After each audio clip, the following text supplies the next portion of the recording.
साथियों नमस्कार। आप सब देखना शुरू कर चुके हैं बीपी सिन्हा की चौपाल।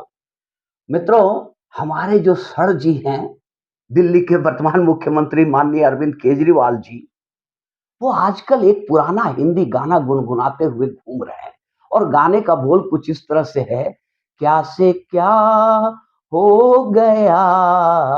बस इसके आगे नहीं, क्योंकि उसके आगे की लाइनें यहाँ मौजूद नहीं है, फिट नहीं बैठती है। मित्र, याद करो केजरीवाल का वो दौर, जब वो पहला कदम उन्होंने राजनीति में रखा था। क्या जलवाए जलाल था उनका। उनकी एक आवाज पे पूरी दिल्ली, सड़कों से लेकर चौक चौराहों और गलियों तक सफेद टोपियों की सुनामी आ जाती थी। नजर को उठाकर जिधर देखते हैं, सफेद टोपियों की लहर देखते हैं। कुछ ऐसा ही जलवा जलाल था माननीय अरविंद केजरीवाल का। और क्या दहाड़ थी उनकी, क्या चलती थी। किसी को भी गाली दे देना, किसी को भी चोर कह देना, किसी को भी भ्रष्ट बता देना, किसी का भी कपड़े उतार देना और फिर भाग जाना।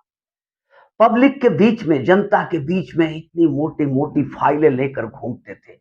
ये देखो जी, ये शीला दीक्षित के कुकर्मों का फाइल है, मैं जब मुख्यमंत्री बनूंगा तो इन्हें जेल में भेज दूंगा। ये देखो, अरुण अरुण जेटली ने ये कुकर्म किए, ये भ्रष्टाचार किए। कपिल सिब्बल, नितिन गडकरी, किसी को नहीं बख्शा। यहां तक कि हम गृह मंत्री अमित शाह और प्रधानमंत्री मोदी को भी नहीं छोड़ा। हालांकि वो नितिन गडकरी से, कपिल सिब्बल से, अरुण जेटली से, इन सब से गिड़गिड़ा कर, घुटने टेक कर, हाथ जोड़कर लिखित माफीनामा देकर अपनी जान छुड़ा ली। पर पर इन्हें ये समझ में आ गया कि पब्लिकली बोलने से हमारा बहुत बुरा हाल हो जाता है। माफी मांगनी पड़ती है, केस हो जाता है, कोर्ट केस चलने लगता है, कोर्ट कचहरी का चक्कर लग जाता है।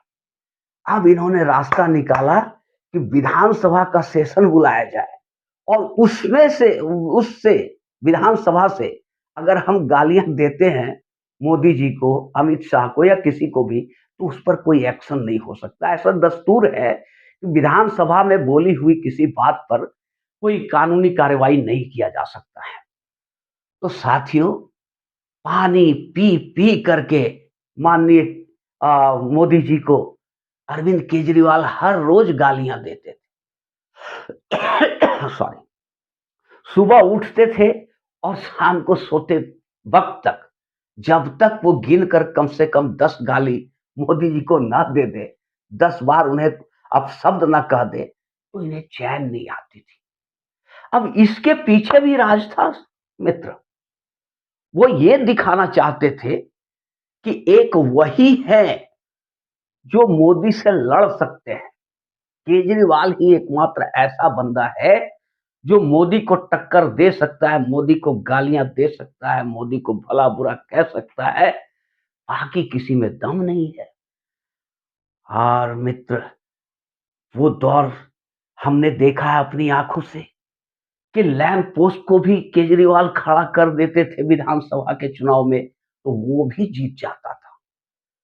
माने बछड़ों को सांडों से लड़ा दिया था इन्होंने, और बछड़े सांडों को पटक पटक करके विजय हासिल कर लिया था। ये दौर था केजरीवाल का।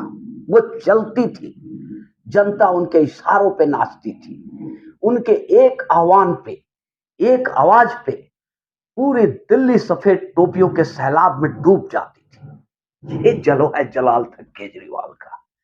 और आज का दिन क्या हो गया है कि वही केजरीवाल है, वही दिल्ली है, वही जनता है।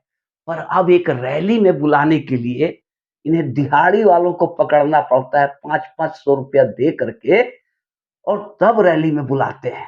और जब ये भाषण दे रहे होते हैं, इनके नेता भाषण दे रहे होते हैं, तो दिहाड़ी वाले लोग जो 5-500 रुपया लेकर के आए, उनको क्या मतलब है कि क्या बोल रहे हैं, नहीं बोल रहे हैं। इनकी विचारधारा से कोई मतलब ही नहीं है।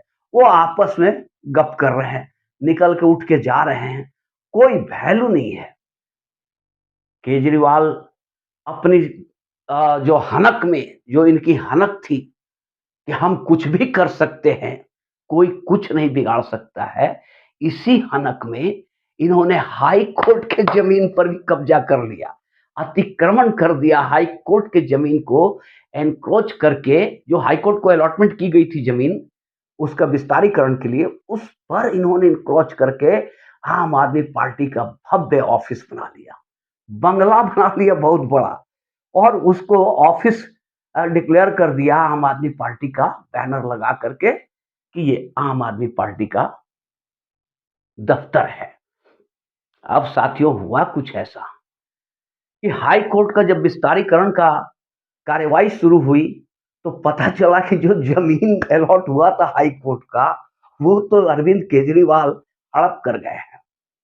अब सुप्रीम कोर्ट को गुस्सा आया कि भला ये क्या बात हुआ? ये इतने इनका मनोबल इनका बढ़ गया है कि हाई कोर्ट तक की ज़मीन को भी कैप्चर कर लिए, एनक्रोच कर दिया। ये समझते क्या है अपने आप को?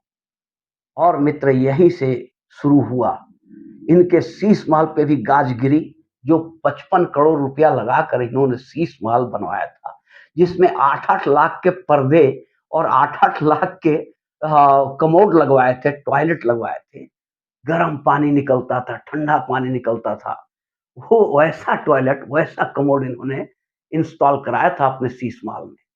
वो सब कुछ सिर्फ इसलिए कि इनके अंदर में एक अहंकार आ गया था कि हम ही सब कुछ है, केजरीवाल ही सब कुछ है। केजरीवाल के सामने ना प्रधानमंत्री है, ना गृह मंत्री है, ना सीबीआई है, ना ईडी है। अब इसी हनक में, इसी अहंकार में ईडी को 8 बार बेइज्जत कर चुके हैं ये। उसके समन को रिजेक्ट कर दिया, डिसऑनर किया, इग्नोर किया 8-8 बार। ये समझते क्या थे अपने आप को? लेकिन अब इनका जो है, जो जलवा जलाल था, वो नीचे अर्श से फर्श पे आ चुका है। अब इनकी बातों को कोई अहमियत नहीं देता है दिल्ली की जनता, अब इनकी बातों को कोई अहमियत नहीं देती है। अब इनके आवाज पे, इनके आह्वान पे कोई दिल्ली में निकलता नहीं है।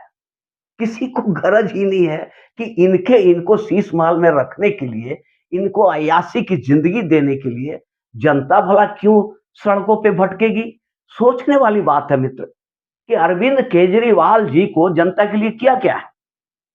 आप जब 2014 के पहले की इनकी तस्वीर आप देखोगे तो इनका वजन मात्र 40 केजी था और आज 140 केजी हो गया। इतना डेवलप हो गए केजरीवाल जी।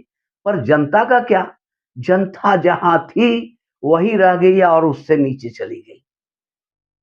तो साथियों, सुप्रीम कोर्ट ने इनकी लगाम कस दी और कहा कि ये जमीन आपको खाली करना होगा। हम कुछ नहीं जानते हैं कि आपकी ऑफिस है, दफ्तर। अब इनका वकील अब अभिषेक मनु सिंघवी बार-बार गिड़गिड़ाने लगे और ये कोर्ट को बता रहे थे कि ये बड़ा लकी जगह है हमारे लिए। इसी जगह दफ्तर बनाया था तो हमें दिल्ली की सत्ता मिली और इतनी जल्दी हम राष्ट्रीय पार्टी बन गए। कोर्ट ने कहा इस सब से हमें कुछ लेना-देना नहीं है, सुप्रीम कोर्ट का। आपको ये जगह खाली करनी है तो करनी है। अब केजरीवाल जी तो सबके सामने शर्त रखते हैं, कोर्ट के सामने भी शर्त रख दिया कि भाई ठीक है खाली कर देंगे माई बाप, लेकिन इसके बदले में हमें जगह दे दिया जाए, दूसरा जगह दिया जाए। अब दूसरा जगह जो इन्हें दिया गया वो बदरपुर में मिला है।